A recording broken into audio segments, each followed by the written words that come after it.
Welcome back to Families for Safe Dates, this webinar series that is put on by Safe on Main.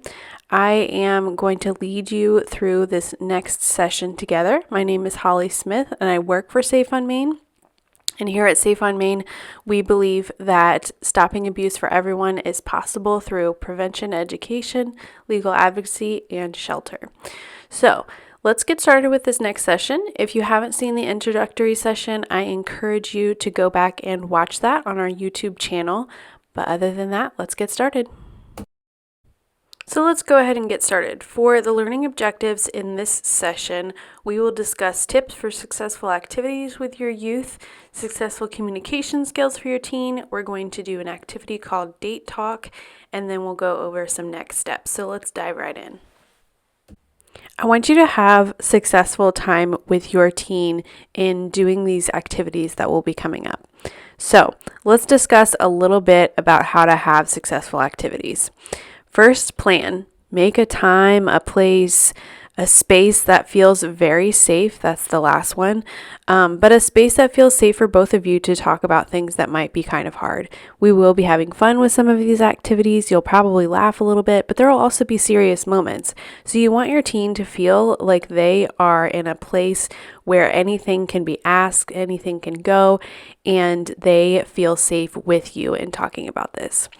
A lot of times this would involve little use of technology, right? Maybe putting the phones away while you're having these conversations, maybe turning the TV off, maybe not even being in a room with a TV. Check out your environment and check out kind of what the feeling is in the room, what the vibe is in the room, and make sure that it's going to be successful for you and your youth. You may want to plan a specific day or time or place that you all are gathering and make sure all the same people are in the room. Maybe somebody has to miss one time and you reschedule, but keeping it consistent can be really great for your teen and knowing that you care and you are dedicated to this time about talking safe dates. First, let's talk about successful communication. We all know how to pretty much successfully communicate with others, right? How is it different when communicating with our teens? So let's discuss this. Listen carefully for words, meanings, and feelings. You might be surprised by what you learn about others simply by listening, especially your teenager. It's one of the most important communication skills.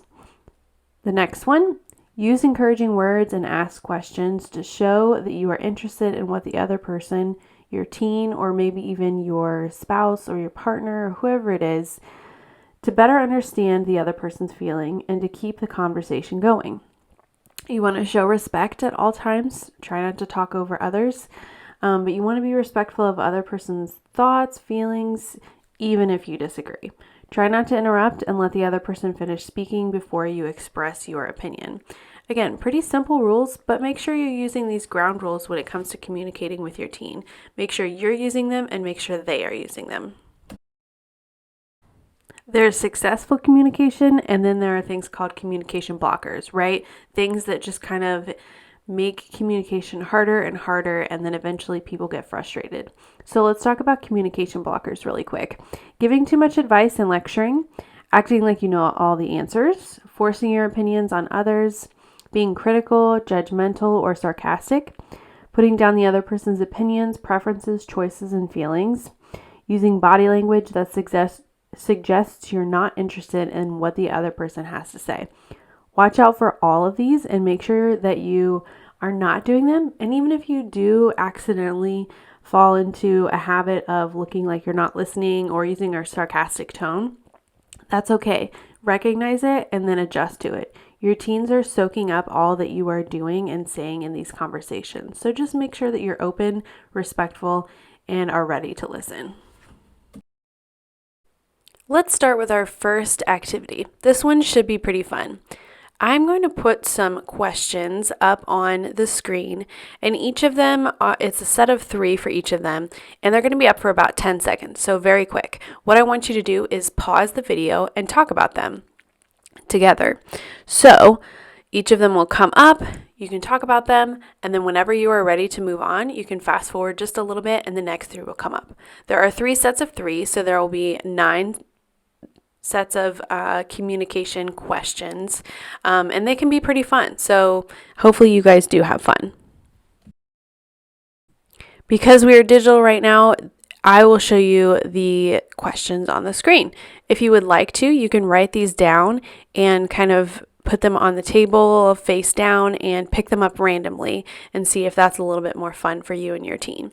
Whichever way works, just making sure that you guys are being honest in these questions and just having a little bit of fun. At the end, we'll talk about how the communication went well or not well. So that'll be a different activity, but go ahead and look at these and discuss them.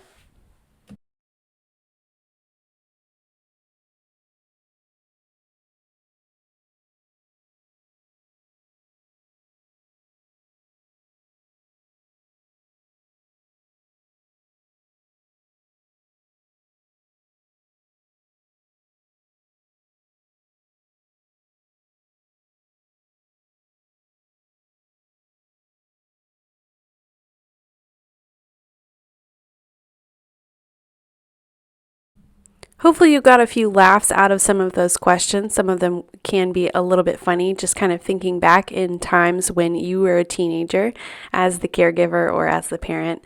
So now I want you to do a communication checklist, okay?